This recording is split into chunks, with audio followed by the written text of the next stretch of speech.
नमस्कार बच्चों। आज हम क्या पढ़ेंगे? आज हम कक्षा 12वीं क्लास 12th की केमिस्ट्री पढ़ेंगे। कक्षा 12वीं की केमिस्ट्री का अध्याय एक ठोस अवस्था आज हम पढ़ेंगे, है ना? दिख रहा है ना? कक्षा 12वीं केमिस्ट्री ठोस अवस्था वाला अध्याय आज हम पढ़ेंगे।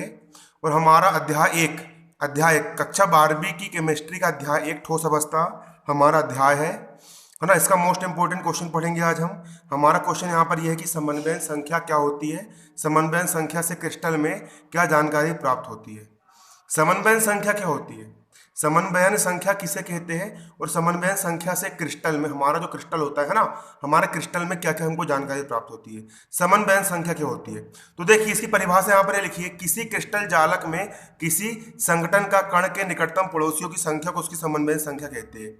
जैसे कि मान के चलो कि ये एक प्रकार से आपका, देखो रफ काफी दिखाओ ने,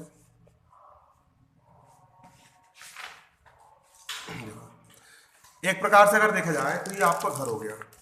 ये क्या हो गया? ये हो गया आपका घर। आपका घर, आपका एक पड़ोसी जे, दूसरा पड़ोसी जे, तीसरा पड़ोसी, चौथा पड़ोसी जे, 5 बजे आप बीच में होगा और आप कितने लोग से घिरे हो? 1 2 3 4 5 लोग से घिरे हो, तो आपकी समन्वय संख्या जे होगी। उसी प्रकार किसी क्रिस्टल जालक में जैसे मैंने NaCl को लिया तो NaCl, Cl NaCl, फिर यहाँ पर Cl Na, फिर यहाँ पर जाएगा आपका Na। तो एग्जाम्पल के लिए मान लो यहाँ पर ये Na हो गया। Na कितने लोग से घिरा है? 1 2 3 4, एक ऊपर हो एक नीचे, 5 6 लोग से घिरा है, तो उसकी समन्वय संख्या 6 हो जाएगी। मतलब कोई भी परमाणु अपने निकटतम जितने पड़ोसियों से घिरा होता है, कोई भी परमाणु तत्व यौगिक या आयन अपने निकटतम जितने पड़ोसियों से घिरा हुआ होता है, उसे इस पदार्थ की समन्वय संख्या कहते हैं। ये लिखा है यहाँ पर, आपका ये देख सकते हो। किसी क्रिस्टल जालक में किसी संगठन कण के निकटतम पड़ोसियों की संख्या उसकी समन्वय संख्या कहते हैं। किसी क्रिस्टल जालक में है ना, किसी क्रिस्टल जालक में किसी संगठन कण के किसी क्रिस्टल जालक में किसी संगठन कण के निकटतम पड़ोसियों की संख्या, निकटतम इसके पास वाले निकटतम पड़ोसियों की संख्या को उसकी समन्वय संख्या कहते हैं, को उसकी हम कहते हैं समन्वय संख्या कहते हैं, को उसकी समन्वय संख्या कहते हैं।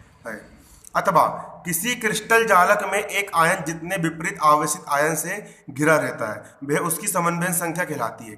किसी क्रिस्टल जालक, देखो एक क्रिस्टल जालक है, किसी क्रिस्टल जालक में आयन जितने विपरीत आवेशित आयन से घिरा रहता है। कोई भी आयन जितने विपरीत आवेशित आयन Na प्लस होता है और Cl-, किसी क्रिस्टल जालक में प्रत्येक आयन जितने विपरीत आवेश वाले आयन से घिरा हुआ होता है। किसी क्रिस्टल जालक में प्रत्येक आवेशित आयन जितने विपरीत आवेश वाले आयन से घिरा रहता है। इन विपरीत आयन वाले आवेशों की संख्या को इसके अपन क्या कहते हैं? समन्वय संख्या कहते हैं।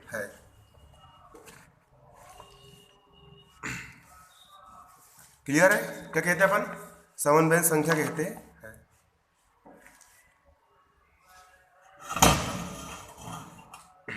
देखो दिख रहा है कि नहीं दिख रहा?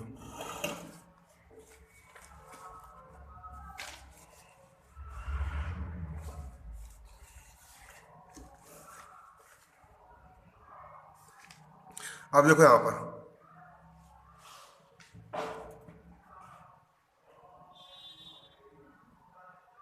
देखो समन्वय संख्या के आधार पर क्रिस्टल की संरचना का निर्धारण होता है। अनेक क्रिस्टलों में आयन की समन्वय संख्या उसकी त्रिज्या अनुपात पर निर्भर करती है।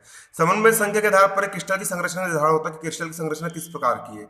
आयनिक क्रिस्टल में आयन की समन्वय संख्या उसकी त्रिज्या अनुपात पर निर्भर रहती है। जितनी उसकी त्रिज्या होगी उसी के अनुसार उसकी क्या होती है? समन्वय संख्या होती है। बन जाएगा।